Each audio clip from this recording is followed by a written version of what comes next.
चुड़ैल अपनी खतरनाक हंसी से पूरे गांव को खून से बहा रही थी। लोग डर के मारे जान बचाकर भाग रहे थे। हर तरफ सिर्फ चीखने की आवाज गूंज रही थी। और तभी एक बुजुर्ग बाबा आते हैं जो पिछले 20 साल से खुद को एक कमरे में बंद करके रखा था। वो गांव के बीच खड़े होकर जोर से चिल्लाए, राधिका।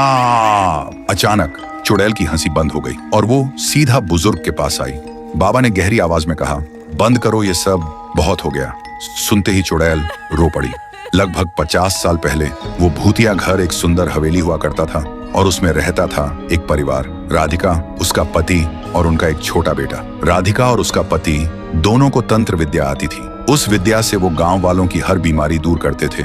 बच्चों का बुखार, औरतों की बीमारी, बुजुर्गों की सांस की दिक्कत, सब कुछ वो ठीक कर देते थे। गांव वाले उन्हें भगवान मानते थे। लेकिन एक दिन गांव में सूखा पड़ गया। अनाज खत्म हो रहा था, पानी सूखता जा रहा था। गांव वालों ने सोचा, इस बार राधिका और उसका पति ही हमारी मदद करेंगे। उन्होंने जोर दिया कि अपनी तंत्र विद्या से पानी बुलाएं। पति मना कर रहा था, बोला कि ऐसा करना प्रकृति के खिलाफ होगा। लेकिन गांव वालों का दबाव बढ़ता गया। उन्होंने धमकी दी, अगर तुमने मदद नहीं की तो तुम्हें और तुम्हारे परिवार को गांव से निकाल देंगे। मजबूरी में राधिका के पति ने एक यज्ञ किया। पानी तो आ गया, लेकिन उस यज्ञ की बलि में उनका अपना बच्चा चला गया। गांव वाले चुप रहे। किसी ने आगे बढ़कर उस परिवार का साथ नहीं दिया। और उस दिन के बाद राधिका के दिल में सिर्फ एक ही बात रह गई, जिनके लिए हमने अपना बच्चा गवा दिया वही लोग हमसे मुंह मोड़ गए। फिर एक दिन राधिका ने अपना सारा तंत्र विद्या एक पुरानी झाड़ू में डाल दिया और अपनी जान देकर अपनी आत्मा को उस झाड़ू में कैद कर लिया था। फिर जब उसका पति घर आया तो देखा वो लटकी हुई है। ये सब देखकर पति सदमे में चला गया और तब से अपने बेटे और पत्नी दोनों के गम में उसने खुद को एक कमरे में बंद कर लिया था।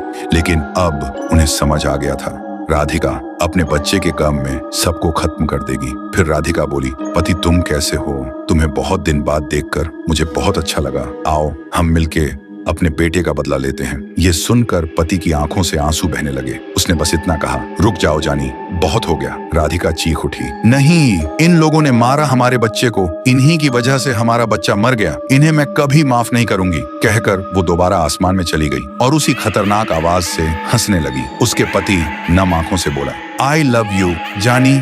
फिर वो रोते रोते एक चमकता हुआ पत्थर राधिका की तरफ उठाया। उस पत्थर से एक तेज रोशनी निकली जो सीधा राधिका के ऊपर जाकर टकराई। राधिका चीख उठी और पल भर में ही राधिका धीरे धीरे धूल में मिट गई और उसका पति भी जमीन पर गिरकर रोते रोते अपनी आखिरी सांस ली। तो दोस्तों, कभी लालच मत करो, क्योंकि लालच और स्वार्थ इंसान को बर्बादी तक ले जाता है।